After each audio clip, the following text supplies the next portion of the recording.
Prepare yourself to take the helm as Wow. Hey, morning, folks. Morning, folks. Morning. Hey, how's everybody doing? Oh, heck. Gee, you can't even see me. Let's see. Where's that button? Man. Morning, folks. Morning. I'm Black Dragon, and welcome to another edition of Black Dragon Biker News Network. Biker News you can trust.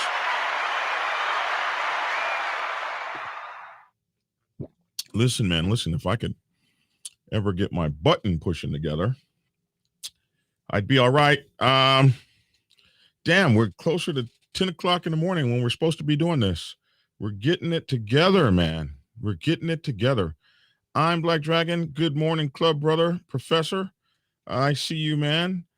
Welcome to Black Dragon Biker News Network. Biker News you can trust. For those of you who are tuning in for the very first time, we do motorcycle club and other biker news, protocol, and that sort of thing. And today's unfortunate story will have some protocol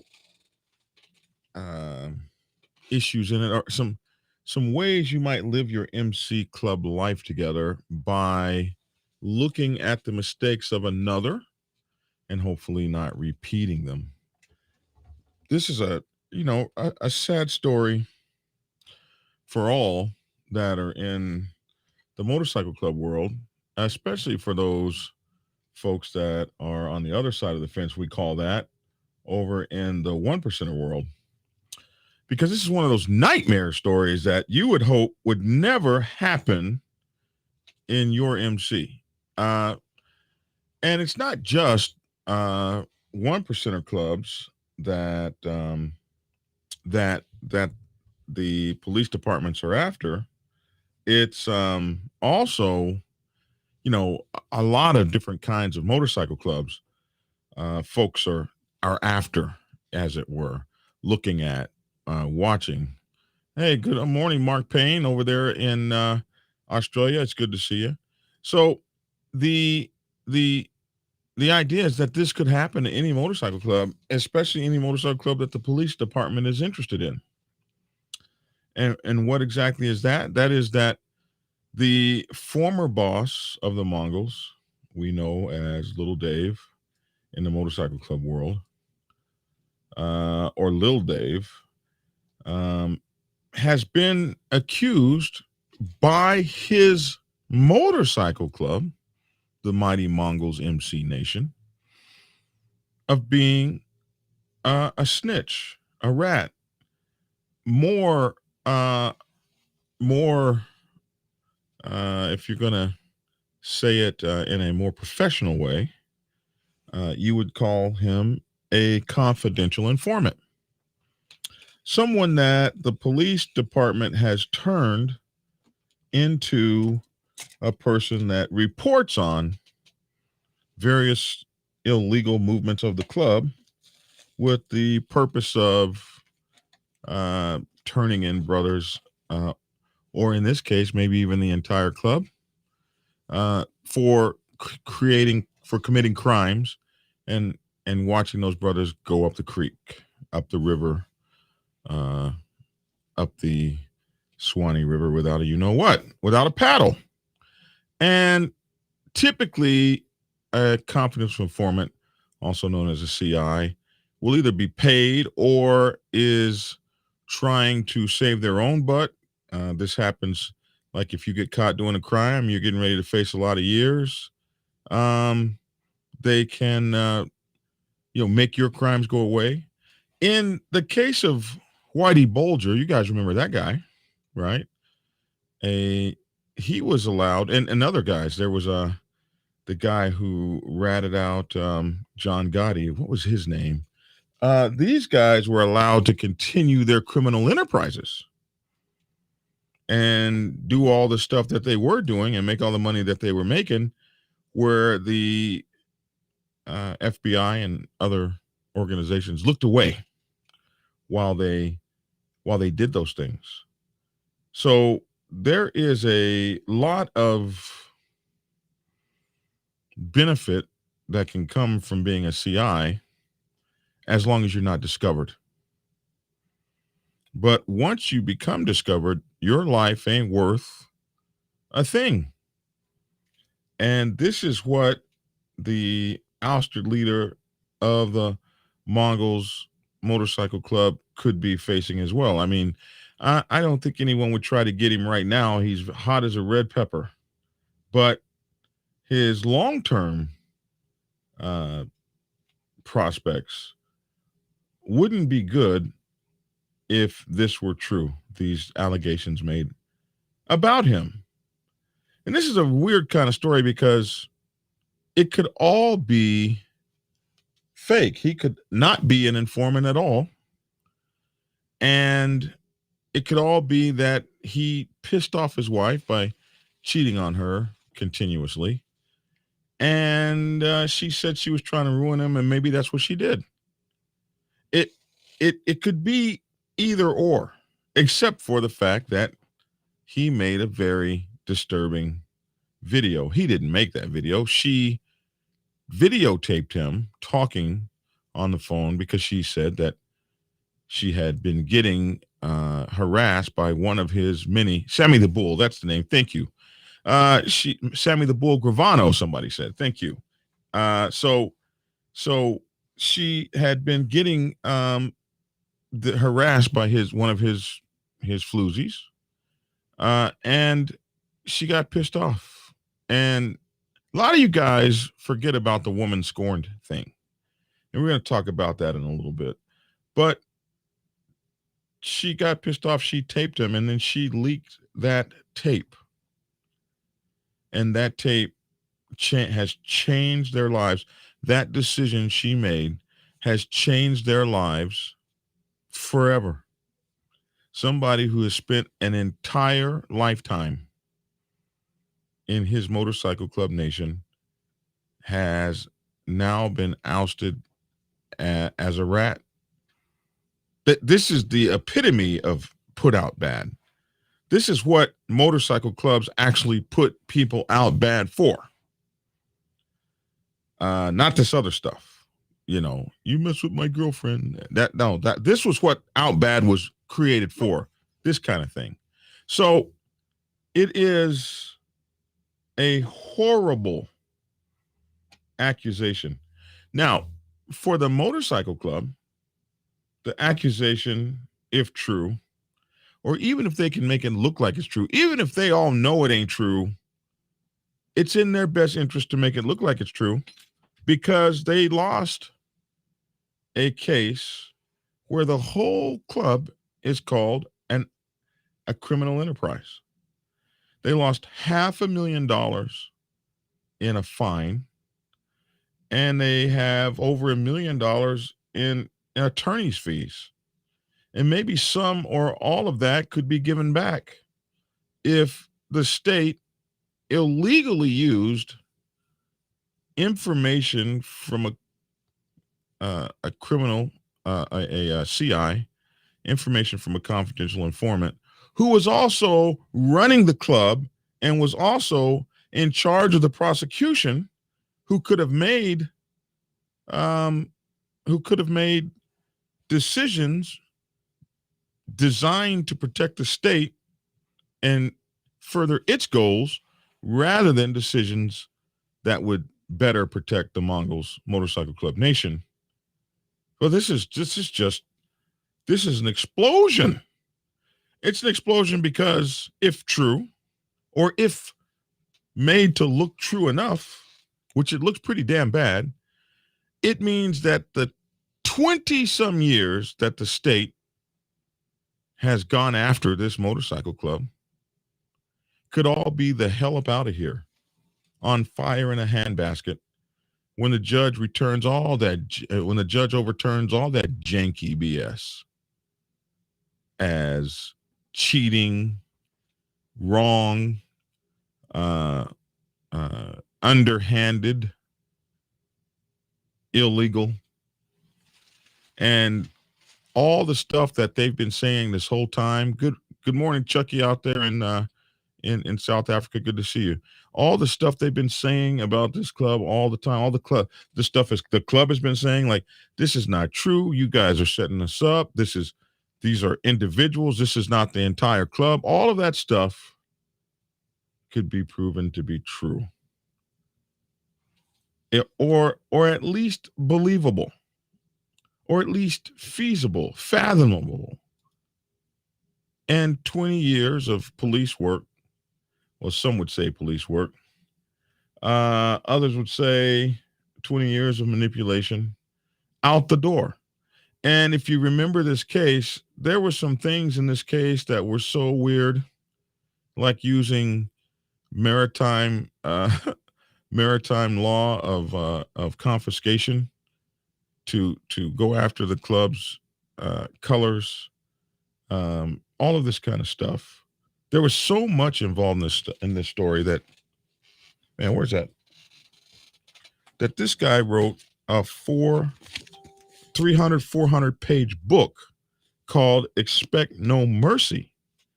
He wrote he just died recently. He wrote a 400 page book to describe the BS that was going on in that trial. And it's so interesting. You have to read this book with a damn yellow highlighter. It's so interesting, all the stuff that this man, known as the Aging Rebel, talked about that was so uncool about what was going on in that trial. And so all that could be overturned. So the story that we get to is the leader, the former Mongols Biker Club leader, denies that he was ever a rat. He has a rationale that he explains, and he says, I was never a rat. So in late 2018, federal prosecutors secured a decades-long goal of convicting the Mongols, a motorcycle club whose members had a long history. Okay, so we read this before a couple days ago, right here.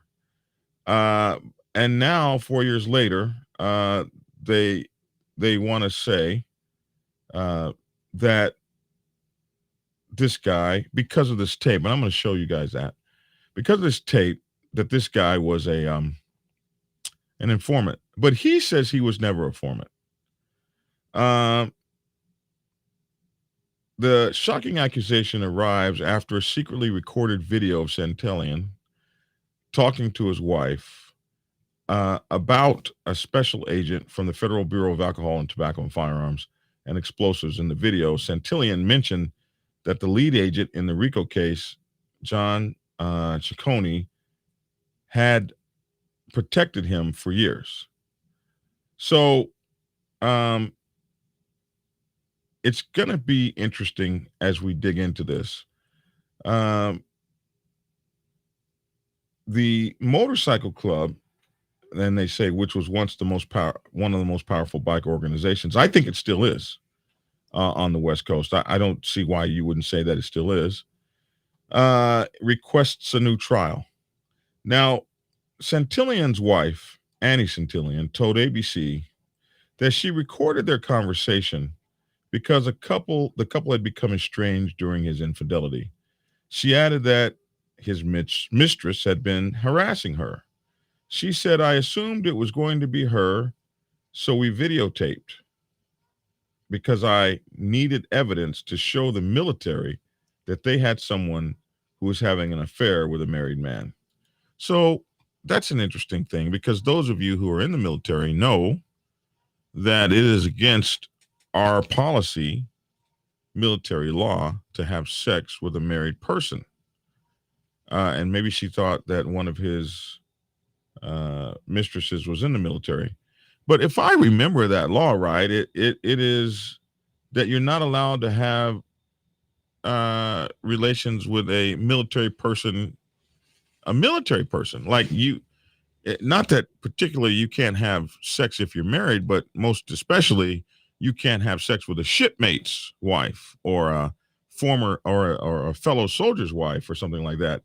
I didn't know that it would particularly apply to people that were not in the military. At least that's what I always thought. And I don't know specifically, but it's an interesting point that she makes is why she made this videotape.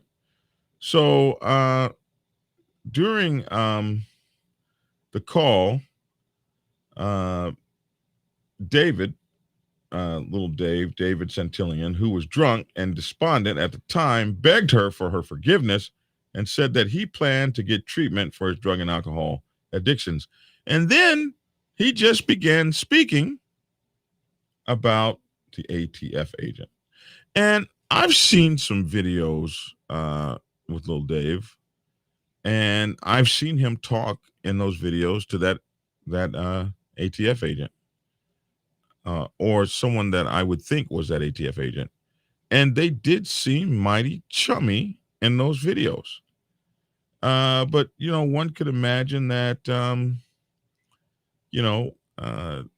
the one boss talking to a person that had been kind of after them, maybe he just felt comfortable, or maybe he just felt like he wasn't afraid or something like that.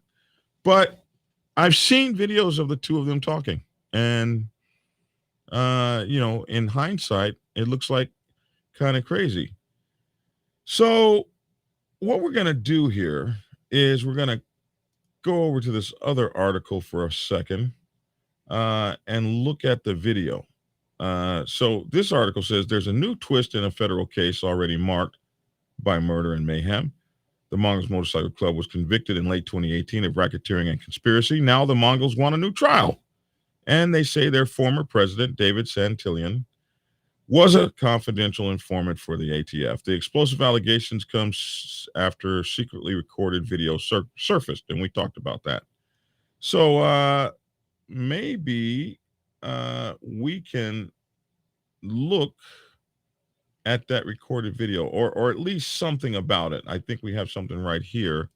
There's a new twist in a federal case already marked by murder and mayhem. The Mongols Motorcycle Club wants a new trial and says its former leader, David Santillan, was secretly acting as a confidential informant for the ATF.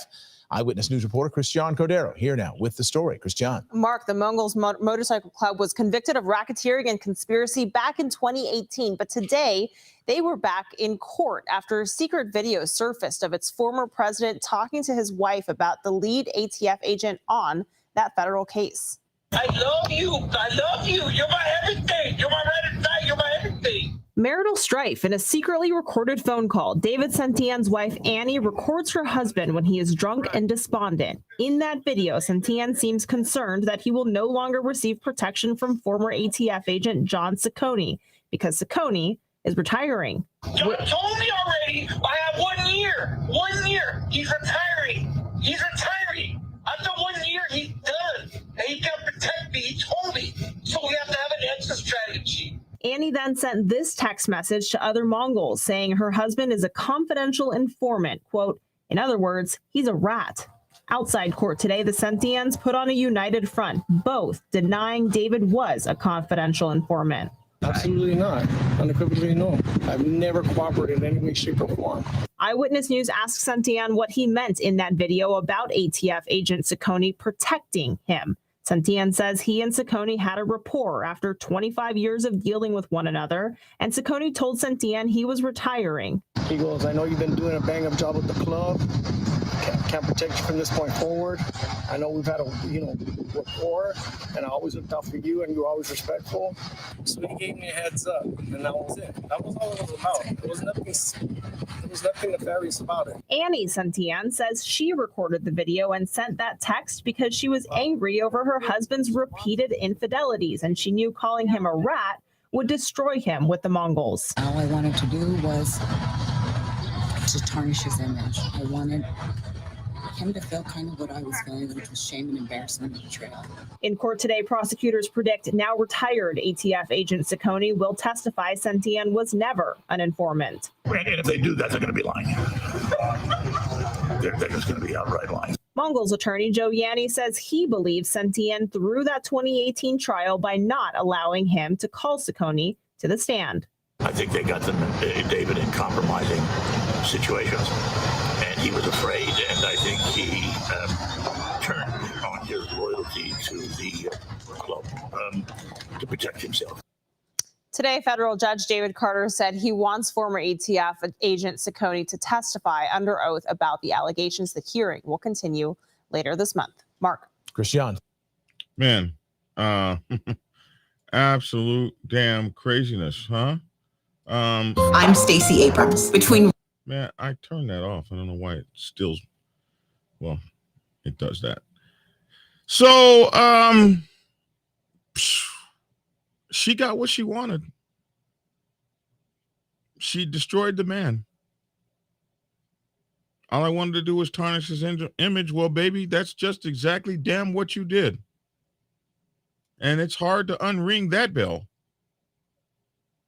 It is a horrible thing. So that's the news story. And this marks the end of that news story, and we're going to move into some of my thoughts. But that's where it sits, because like the attorney for the Mongols said, I mean, he would not allow him to call that federal agent to the stand. Why would you not allow that? Especially if your attorney says, this is what I think we should do. Like, that's what you have those guys hired for. You have those guys hired to advise you. Now, you don't have to do everything they say, but it would seem to me that if my lead defense strategist told me something like, I think we got an opening here. We can call this guy up. But if you're afraid that what that guy has to say might make you look bad, or they've got you in some kind of vice, maybe they're telling you that what you're going to do, what you're not going to do, so they can win that case. Well, nobody was expecting your wife to come out and put her own life at risk. None of them would have been expecting that. And so we move into this part where you bikers need to understand some things. Seth Squatch says, I don't blame her. It's his fault. Absolutely. One thing that, and so now we'll move into the motorcycle protocol kind of part, or maybe the MC lifestyle part. One thing you guys have to understand is that you remember Samson and Delilah? Federal agencies have come out lately and talked in depth about using women to bring down these biker clubs. There was a story on Insane Throttle about it. And it stands to reason that there are some things that you should know that are part of MC protocol and mobster protocol and gang banging protocol and gangster protocol. These things all exist. And one of those things is you don't talk to the women. You don't discuss this kind of stuff. You don't talk club business to the women. If you've got some sort of secret deal going on and you've just lost your protection, and in a year he's retiring and you need an exit strategy, this is not something that you discuss with anyone. You take that to so many of us folks have to understand that certain stuff you keep inside and you take to the grave. How many murderers do they get and stuff that finally they told one person? Bro, I like that one guy, that rich guy who attorney kept saying, hey, do not go on film. Hey, do not go on film. And he gets on film, he's talking, and the reporter walks out, there's a hot mic left, and he goes, you killed them all. His ass is in prison right now. because he couldn't keep his mouth shut.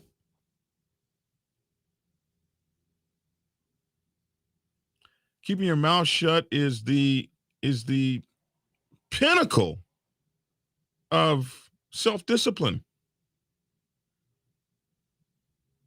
Keeping your mouth shut is the precipice of self-policing. Somebody said a woman brought down John Dillinger.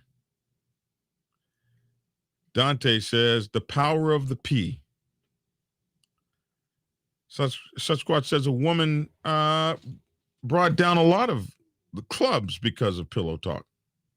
When we do this pillow talk thing, and pillow talk doesn't necessarily mean on the pillow. How many of our women know more about the club than they should ever know? 2, so many of you guys want to play, you want to SHIT where you EAT. You want to defecate where your meals are. I never understood the guy who pulls his wife into his brothel playground. I know guys that were in my nation that, man, they had a whole bunch of women, but their wife was never at the club. They could separate church and state. They could separate family life from club life. My wife will never be at this club. She will never be in here. She will never, ever, ever cross the doorstep because this is my playground and nobody's stupid. My wife's going to understand. She's going to see if I got all these floozies and properties and stuff hanging all over me. There's a part about being a family man and growing up, and I've seen it like, bro, we got a club party here. You got 3 other girls you're sleeping with and your wife all here at the same party. What in the hell is wrong with you? Then you got the guys that use the club as a scapegoat. Yeah, I was out with Black Dragon last night, and I get a phone call. Hey, how you doing, Black? I am good. Hey, what's up, Susan? Hey, yeah, no, did you and Dave have a good time? Huh? I mean, yeah, we, like, you don't even give me the benefit of letting me know that you were going to tell her you were out with me. And, you know, women have a way of calling and talking to you and everything and extracting every bit of information inside of you. And you don't even know you've been extracted. That's why I try to make it a policy not to be talking to my club brothers' women. Hey, Susan, hey, what's going on? Hold on, let me get Mark on the phone. So I don't want to talk to your wife by myself. Why? That's your wife. You guys don't think beyond the length of your penis. And some of you, that's not a long think track. You got the women in your club business. You're coming home, talking on the pillow. You're disrespecting your wife using the club as your alibi. Like, you can't even think past, you know, any detailed thinking. Like, it's so basic. Like, you got to use the club. And I've heard club brothers say, do not use me in your nefarious ass conquests and stories. Because, like, when you bring your wife into the club, she becomes my club sister. Especially if my girl or my wife makes friends with her. Because Because some guys, they have their wife in the club with them because they're not keeping up any mess. So my wife can go everywhere with me. I don't have anything that I need to be worried about. But you let my wife make friends with your wife, and then we go out on a trip out of town, and here you come with Karen. And my wife is sitting there looking at Karen, my girlfriend, my property, or whatever. And women are like fiercely loyal to one another. So she's sitting there looking at Karen and then looking at me like, okay, well, now, where's your Karen, MF? I ain't got no Karen. I don't know what you're talking about. That's Red Dog and his property. And so she's like, so what am I supposed to say to his wife? And of course, she gets a clipping from me immediately. You're not supposed to say anything. Mind your damn business. I've had to treat my significant other ugly because you're acting ugly. This is the motorcycle club. You don't open if you're going to be like that, you can't come anymore. So now she's acting differently when she's around your girl again. And your girl picks up on it. Why is she acting differently? And she already knows. They already know. Like they're not. Man, I hate that. All right, I'm going to break something. It's breaking news right here. I'm going to break something for you guys. Okay, let me break this. Hold on.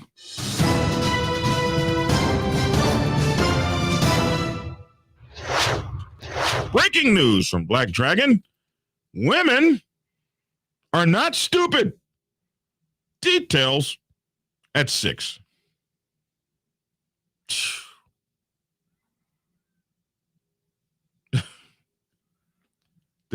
I know you guys are brilliant. You guys are rocket scientists. I know. And some of you have to be to have the women that you like. How did he get her? How did he get her? Because she's got her shit together. How did he get her?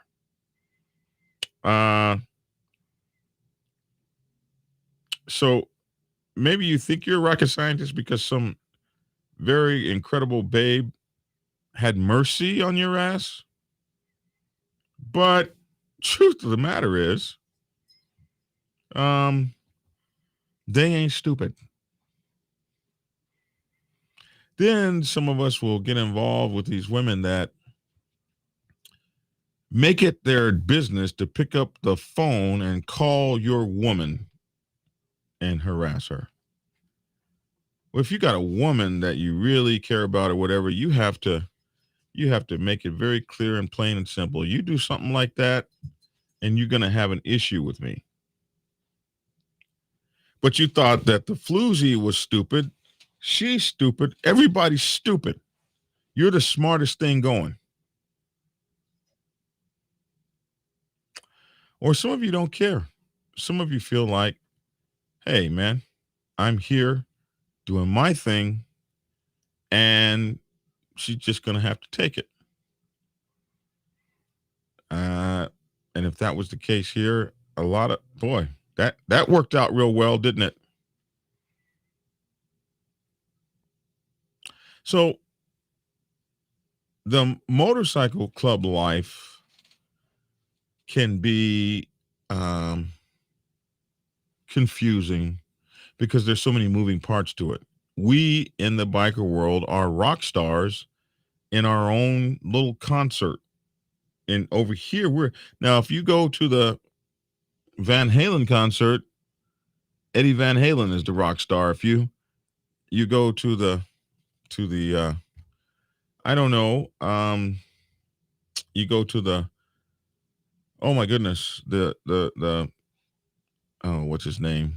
The guy that had Kim Kardashian, that dude. You go to his show, he's the rock star, or maybe Kim is, but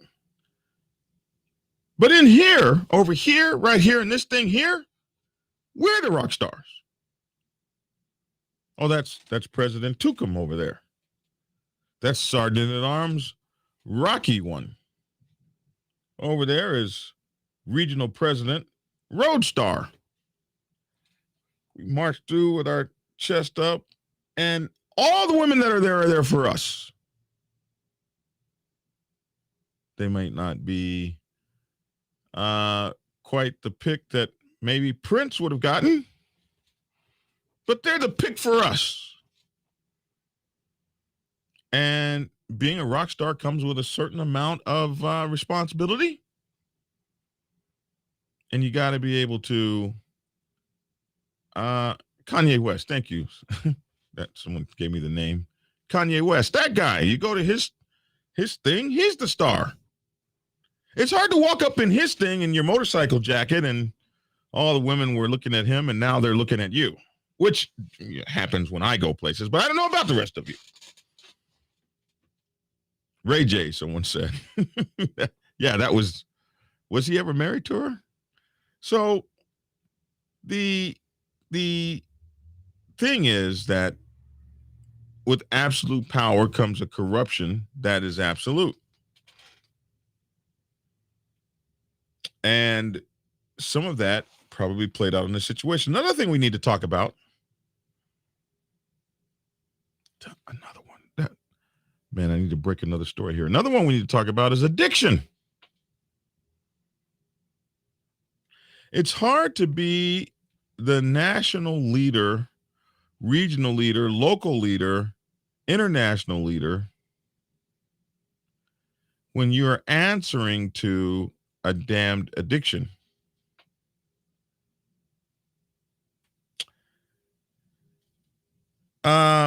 Because that addiction is what was talking.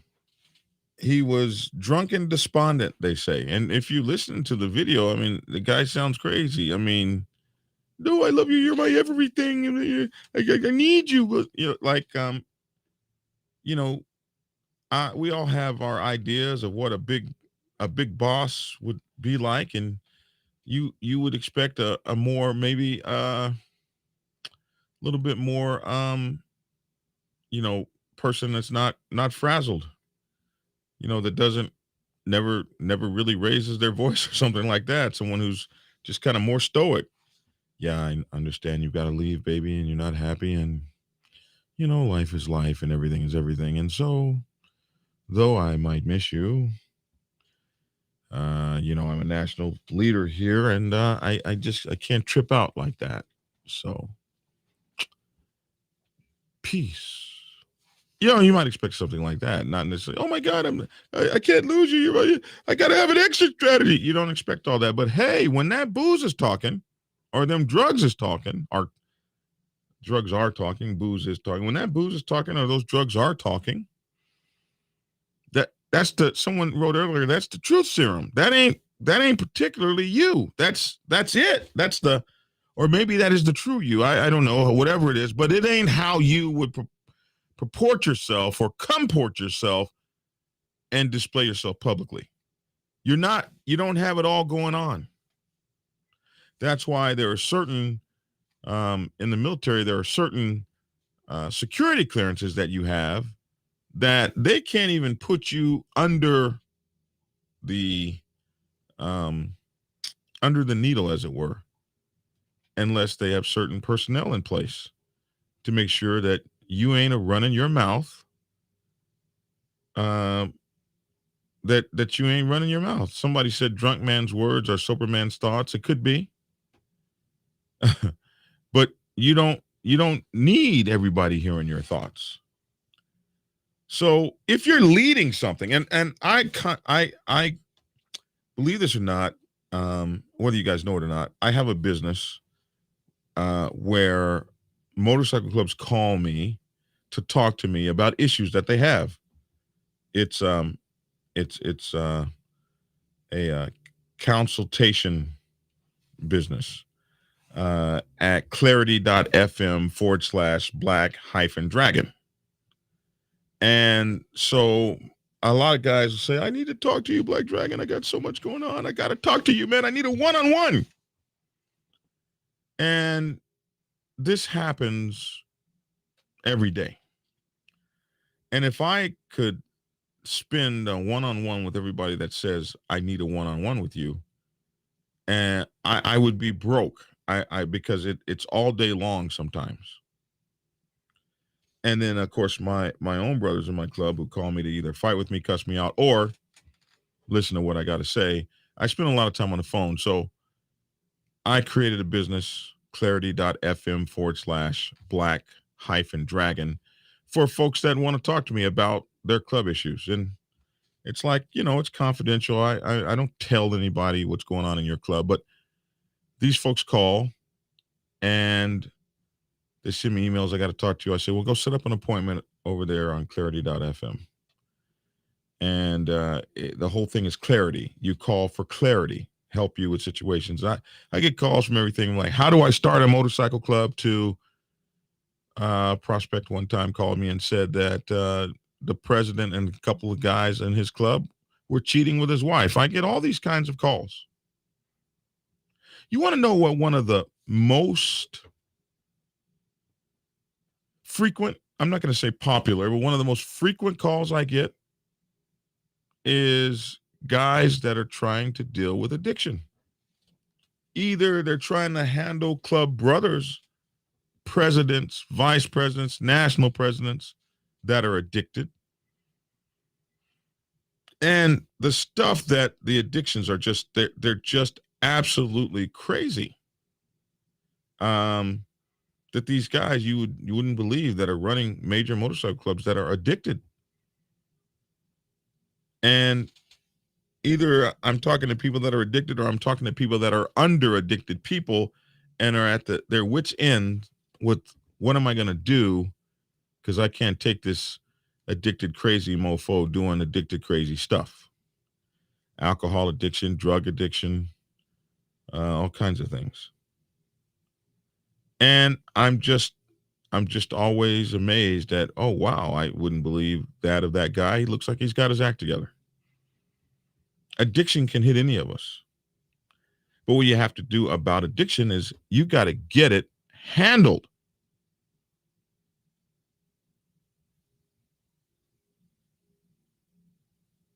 You got to get it handled. So, look at this, Harley House 76, man. I appreciate that. He says, BD is awesome to talk to. His knowledge and wisdom is awesome. He's helped me out a time or two. I appreciate that, man. But I never divulge who I've helped out or talked to or spoken with. But sometimes guys will say he's helped me out with this, that, or the other. And I'm just glad that I'm able to do that. You can tell that I've been through some hell. If I could say, yeah, I've seen that before. I've probably been through it. As I led a club for almost 10 years. And I've been at the highest highs, the lowest lows. I felt like I didn't want to see tomorrow. And my own national president story ended with me stepping down. And one of the reasons I stepped down was that I had become a distraction to the mighty Black Sabbath Motorcycle Club Nation. Which is another thing as a leader, when you realize you've become a distraction or dangerous for the club, or dangerous to the club, or dangerous to yourself, or no longer capable of making the right decisions. When I became national president of the Black Sabbath was a lifetime appointment. You stepped down when the hell you felt like it. There was nothing in the bylaws, no vote. Once you got voted in, you were there. The national president before me, the first national president, the father of the mighty Black Sabbath Motorcycle Club Nation, he didn't step down till he got good and ready. He was there. Damn. I want to say almost 20 years. I don't think it was that long, but it was a long time. When I came in, I instituted, well, no, we're going to have some term limits on this just in case you get a bad national president. So one of the things was, am I going to actually put a term limit on my own kingdomness? You're crazy. I like wearing the crown. It's wonderful. It's a great boost to the ego. But I realized that whereas I might have been the greatest national president to ever exist in the mighty Black Sabbath Motorcycle Club nation, which I'm sure that that's true, as well as, the Navy is the best service that there ever will be. And of course, the submarine service is the best service within the Navy. And all you Marines work for us. And Army ground pounder, foxhole sharing queens, leave us alone. And the part-time Air Force and part-time Coast Guard, those aren't real militaries. These things are all true. But the fact of the matter is, like, bro, what if you're not the boss anymore and you didn't put down some kind of way to limit the power of somebody? So, yeah, I recognize that you might not be able to do this forever, and you have a responsibility to the people, and sometimes you got to step down when you become a distraction. And if you're running a motorcycle club nation and also doing this right here, you could become a distraction. There's a whole lot. And that's one of the reasons I wrote the book, The President's Bible, the 14 principles of 14 scientific principles of motorcycle club leadership. A lot of this was based on the 14 scientific principles of military leadership that they teach us in the books, in the military books. We actually go to school. There's no school for teaching folks how to lead motorcycle clubs. We just kind of learn it as we go, or maybe we follow bad examples. But when you're applying principles of leadership, one of the principles is integrity. And if you have integrity, you won't be snitching out your damn club. Another thing is avoiding the appearance of impropriety. Avoiding the appearance of impropriety. If it don't look right, don't do it. Another principle is what I call motorcycle club bearing. In the military, we call it military bearing. Does this guy look like a military person? Military bearing, are your uniforms pressed and sharp? Do you present an appealing and respectful and respectable appearance? Is your hair trimmed to military standards? In the Navy, we call it squared away. Do you look squared away, like a squared away sailor that knows what the hell he's talking about? And men can look at you and you look like somebody we should follow.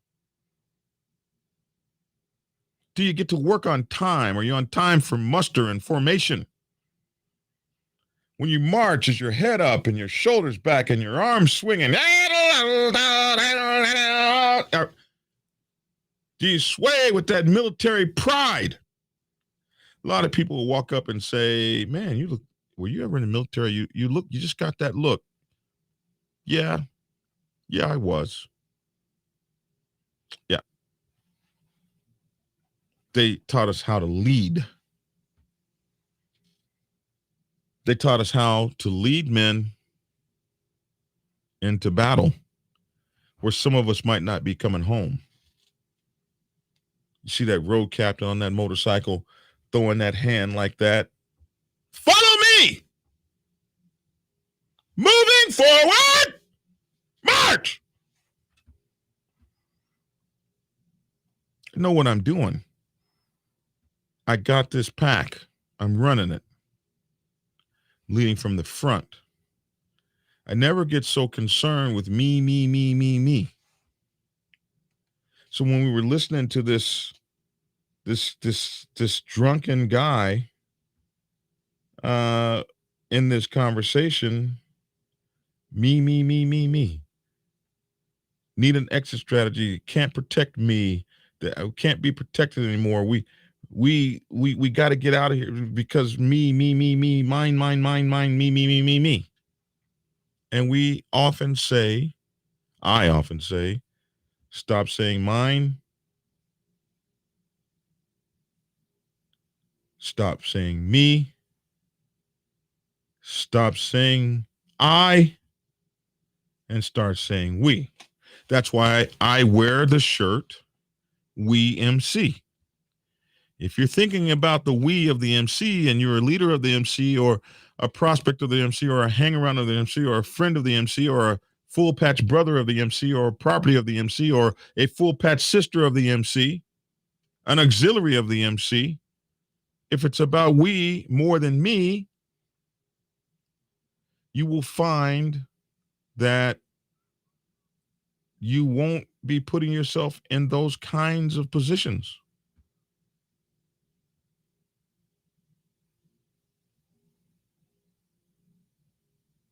You will be thinking about how to take care of the club. See, my little sister Lori is on here. Good morning, little sister. I love you. I'm always pleased when my blood family comes on to see my show. It makes me feel great. So we haven't seen Lissa yet. I hope Lissa's well because Lissa's on here every single day. So I don't know where Lissa is, but hope to see her today. So anyway, my friends, there is so much to leadership. It is a hard and lonely place to be. It's a hard and lonely job because when you become a leader of your chapter, of your state, of your region, of your area, of your nation, of your club internationally, you just became a person without a club. The motorcycle club leadership does not get to enjoy the club. The national president never gets to enjoy the club because his job is to make sure that the club is a place for you to enjoy. He becomes the most watched, monitored, spied upon, looked at, questioned, suspicious person in the MC. Black Dragon did it. And everybody is for you and votes for you, blah, blah, blah, until the day you put on the patch. And then all of a sudden the whole club's against you. Why? Because you set the standard. You set the standard. And if you aren't setting the standard, then there is no standard. So you don't ever get to let your hair down. That's why I keep mine short. You don't get to let your hair down because everyone's always watching you. And that's the job you took.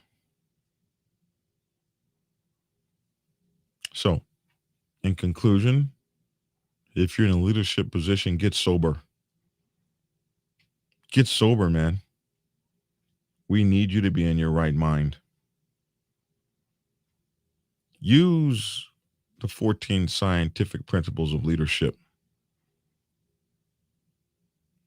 Learn them. Follow them. Honesty and loyalty and dedication and initiative and, oh my goodness, so many pieces that you should be leading by. And you won't find yourself capable of snitching out your club But you also won't find yourself in a position that someone could say you snitched out your club and make it look like you did if you didn't. You will never be in that position because you are conducting yourself like somebody that's got a hell of a lot to lose.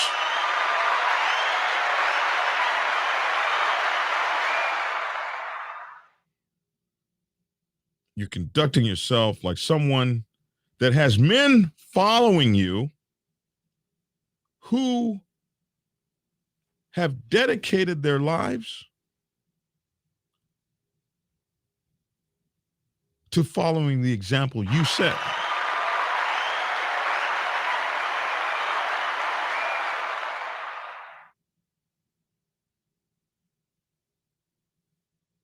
And there is an MC nation you have vowed to protect, grow, lead in the proper direction, and you vowed to put them before you in all things. So it looks suspect as hell when you won't let the attorney call to the stand to depose someone that they feel is necessary for the club. All that stuff looks suspect as hell. It's crazy. What's up, Brother Black? Now Vice President of the North Shore chapter. Man, we are so glad you guys are doing well and recovering from your injuries from the wreck. Love you, brother. You guys have me so damn proud at how you're moving forward after the horrible loss of life that we and mostly you all have been through. You guys are really holding it down. I'm so proud of you. So anyway, that's my hour, 57 minutes. That's my hour. I think that this is a bad thing, but I tell you something about a motorcycle club, and I can tell you this about the Mongols. They'll bounce back. This is a bump in the road. Motorcycle clubs, man, we are resilient. We will last past a bad leader, and we will last past a great leader. We'll last past a good leader. Because there are a lot of folks invested in moving that MC forward. A lot of good people behind an MC. MCs are human, made of human people, do screwed up things. Who doesn't do screwed up things? What group of people, even the church, does screwed up things. Hellfighter Steve will probably argue with me, but we're people. People make mistakes. But there's some things, some mistakes you can't come back from, some things you can't be forgiven from. And nobody likes a Judas. Nobody likes a traitor. And the only people that really know what happened are those people, like, for instance, that federal agent and that international president. Those two former international president, those two know what happened. It don't look good from here. And a lot of things that stink for a reason. You know, it's not stinking if it ain't rotten. Where every now and then, in a blue moon on Sunday, Easter on the 4th trimester of the 5th moon of the dawning of the age of Aquarius. But in most situations, if it looks and quacks and flies and swims like a duck, a lot of times it is a duck.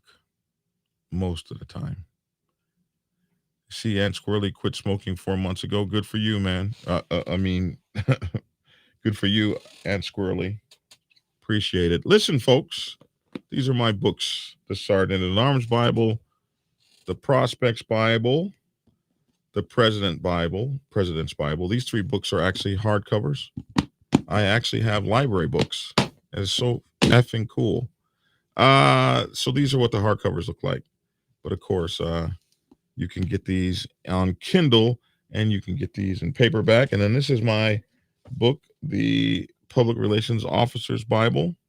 We want you to get these books as they can help you in your life. Look, I got a card. I got a fan. I actually made a fan of books. Is that something? I can't believe I actually wrote all these damn books. It's hard to believe that I did. But I guess I did. And people are buying these every day from all over the world, and it lets me know that these books are helping. Somebody just ordered every one of these books. They ordered 6 of every one of these damn books. And I guess they ordered it for their club.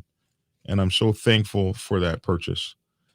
And yesterday, a guy ordered every book I wrote. He ordered every book.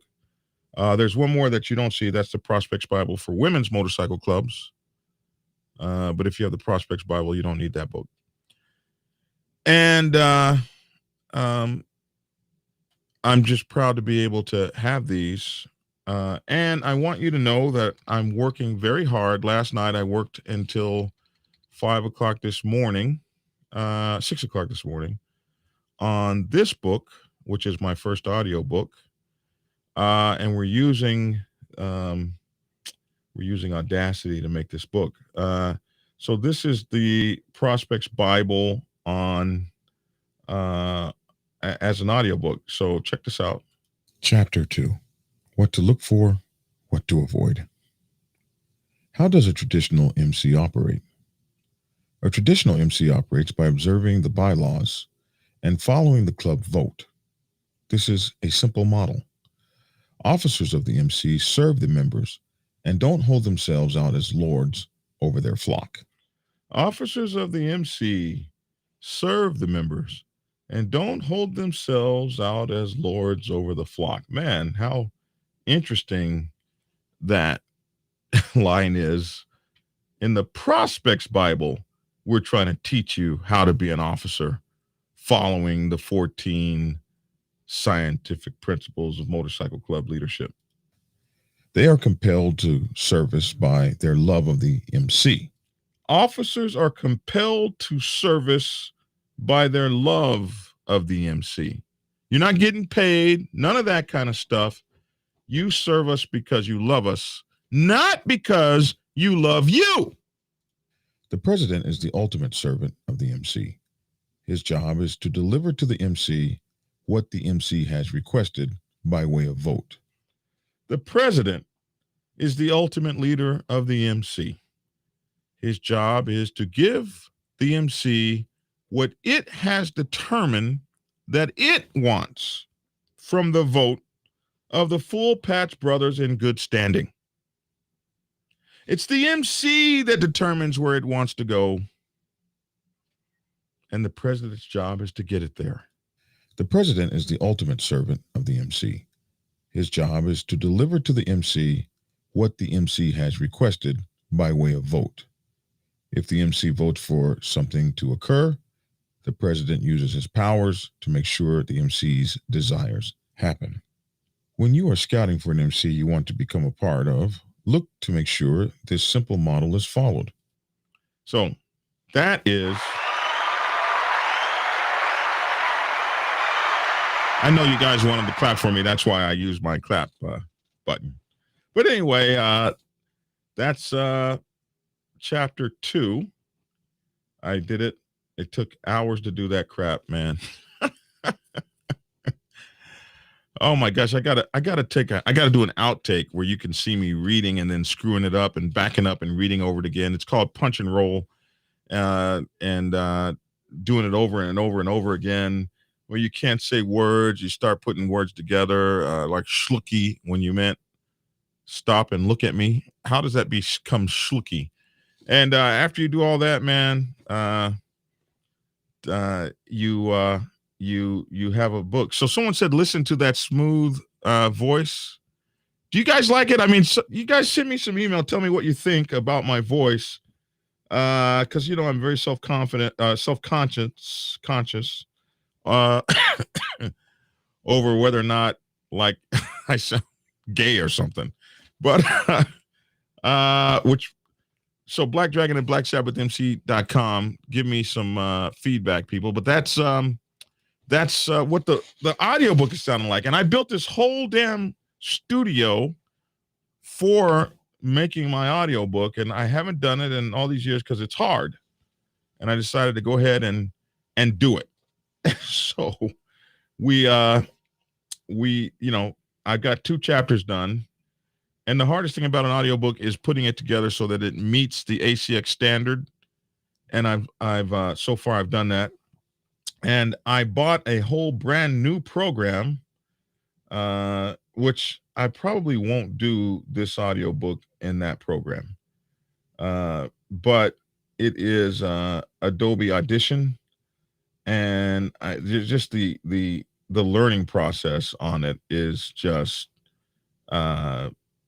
I figure if you use one of these programs, you could use them all, but the learning process is crazy on this thing. So you see the free one that I use. The free one is right here. This is the paid for one. Boy, it is really slick.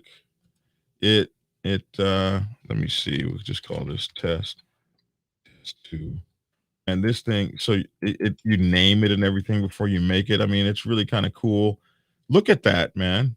It's cool.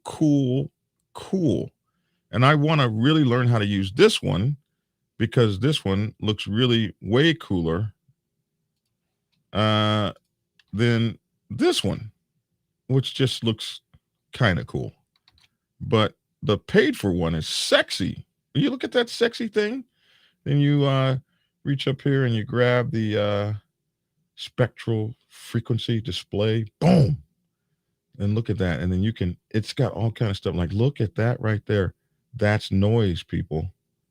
You see that noise right there? Let's play it real quick. See.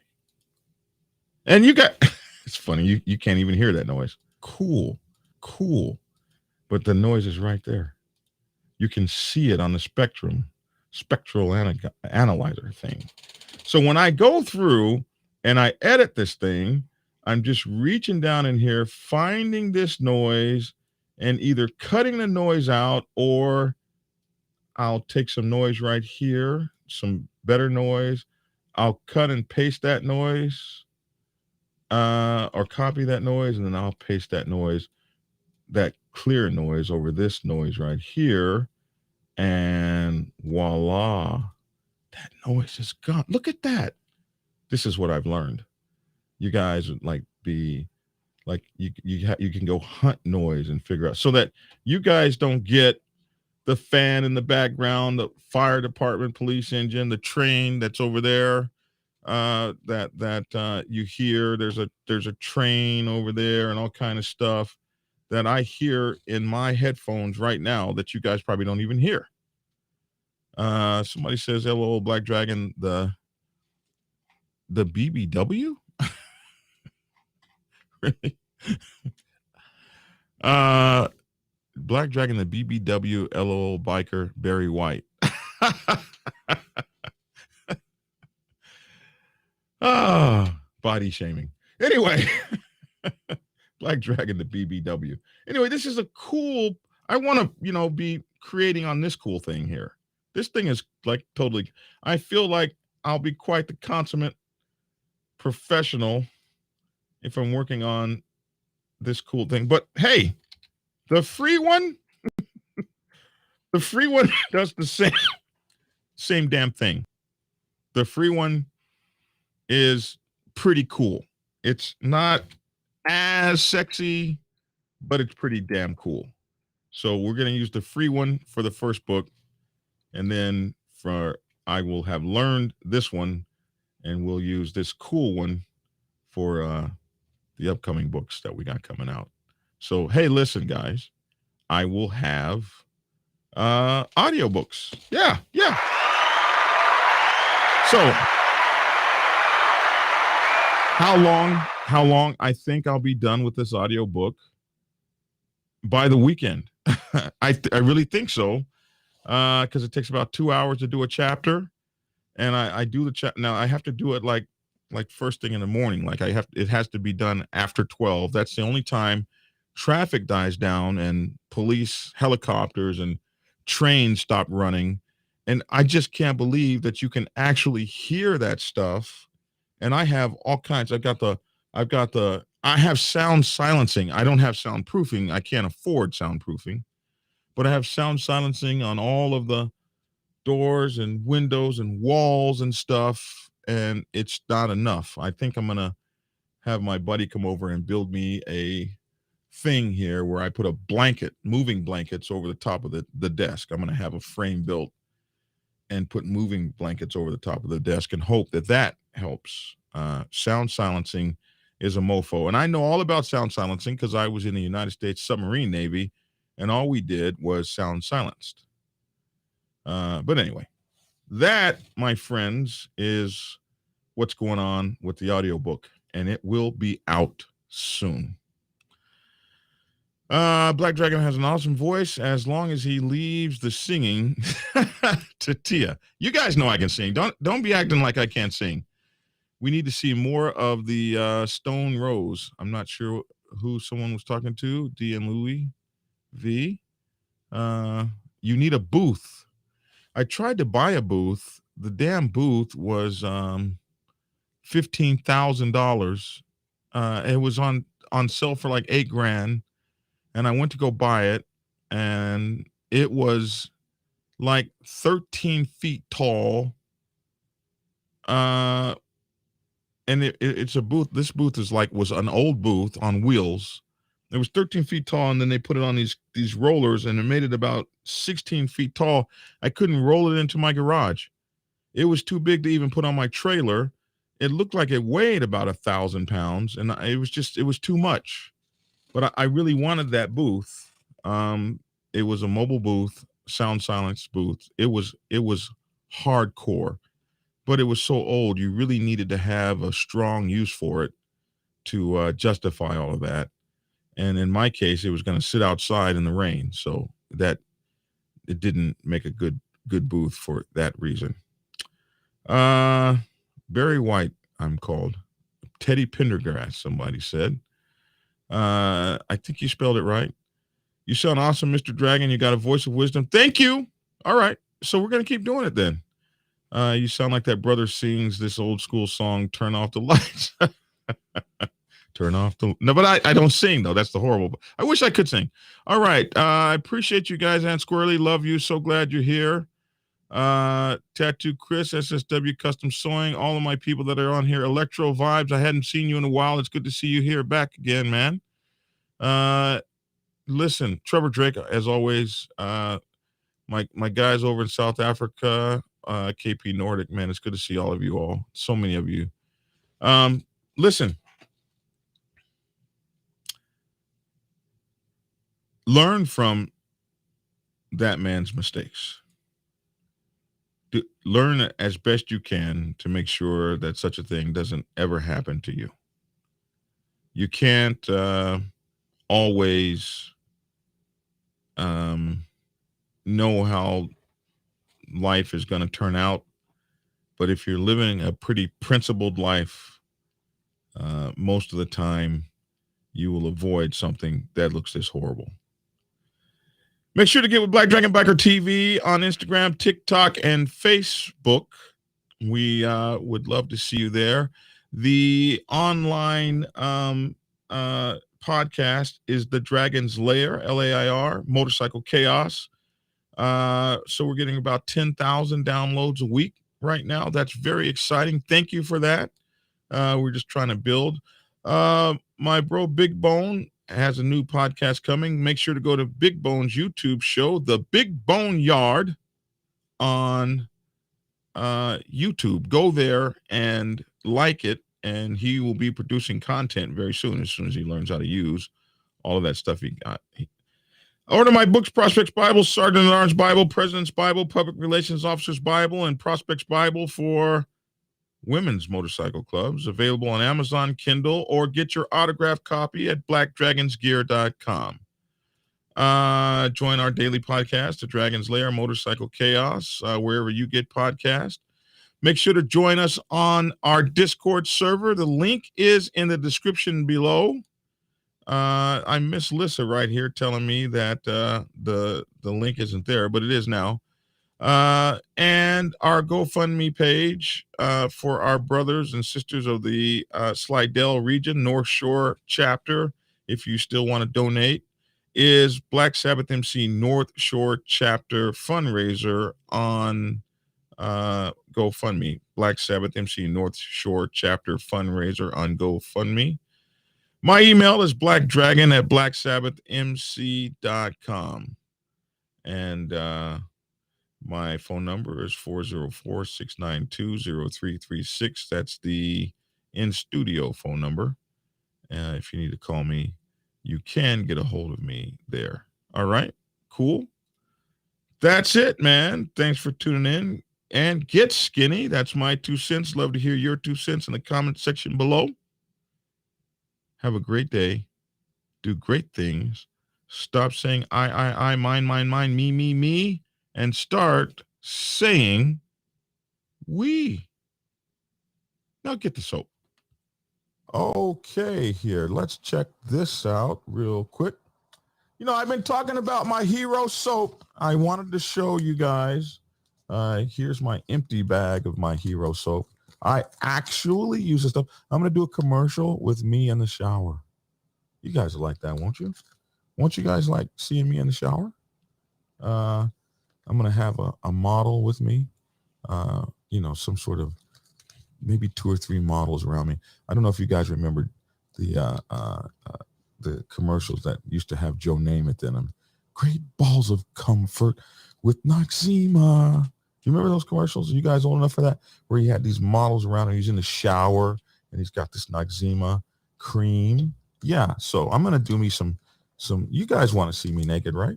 So anyway, this Hero Soap Company, I use this stuff. They sent it to me. I used it, and it's awesome stuff.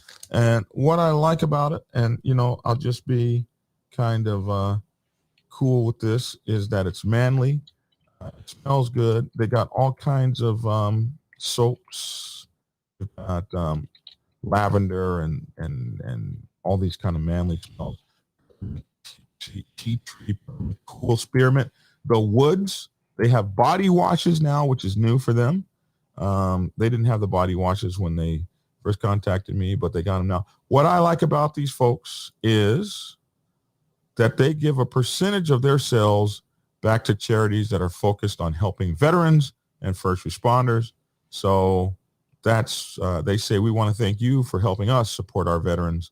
So if you, and first responders, so if you buy some of this soap, they're going to send, you can get a subscription. That's the other thing. You can get a soap subscription, like you can get a razor blade subscription. And if you buy their soap, a few things happen. One, they send, you get some soap to wash your ass. They get some money, that part of it they're going to give to veterans and first responders. And if you use the discount code Black Dragon, which is what we're hoping you use, they will give a percentage to us as well, which helps keeps the show supported. So good on them, good on you, good on us. And of course, you guys know I love these rings. My sister accused me of having demonic rings.